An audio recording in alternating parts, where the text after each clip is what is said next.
वो पैटर्न क्या होगा, अब हम आपको वो समझाने वाले हैं कि इन एग्जाम्स में एग्जाम का पैटर्न क्या है। सबसे मजे की बात एसएससी की यही है दोस्त यहाँ पर कि तुम्हें वो 4 सब्जेक्ट पढ़ने हैं और उन्हीं 4 सब्जेक्ट के आधार पर तुम इनमें से कोई भी परीक्षा दे सकते हो। ऐसा नहीं है कि सीजीएल के लिए अलग तैयारी करो, सीएचएसएल के लिए अलग करो, सिलेक्शन पोस्ट के लिए अलग करो, एमटीएस के लिए अलग करो, ऐसा बिल्कुल भी नहीं है। और यही कारण है मैं जो हर बार बच्चों को बोलता हूँ कि हमारे जो बैच भी आते हैं वो मैथ स्पेशल आता है, जीडी स्पेशल नहीं आता, एमटीएस स्पेशल नहीं आता। मैं हमेशा इस बात को मानता हूँ कि जब यहाँ सरकार तुमको मौका दे रही है यहाँ पर एक ही तैयारी में सब कुछ निकालने का, तो तुम अपने आप को लिमिट ही क्यों कर रहे हो।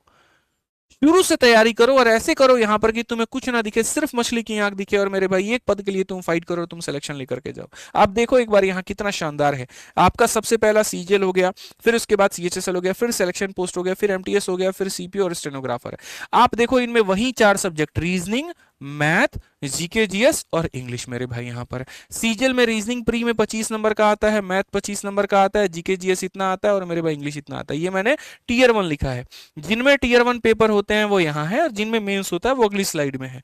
तो इन सभी का जो टीयर 1 होता है आप देखोगे सीजीएल में भी सेम है, सीएचएसएल में भी सेम है, सिलेक्शन पोस्ट में भी सेम है, और एमटीएस में जाकर के फिर यहाँ रीजनिंग और मैथ के 20-20 सवाल हो जाते हैं और ये क्वालिफाइंग हो जाते हैं और मेरिट आपकी इन पर बन रही होती है।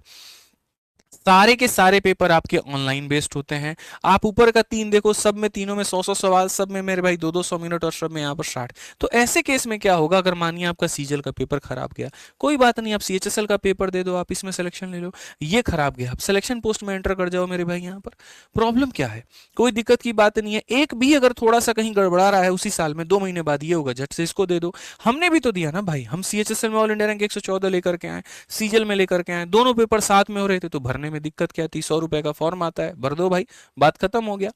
फिर एमटीएस है, फिर हमारा सीपीओ और स्टेनो। सीपीओ में थोड़ा डबल डबल क्वेश्चन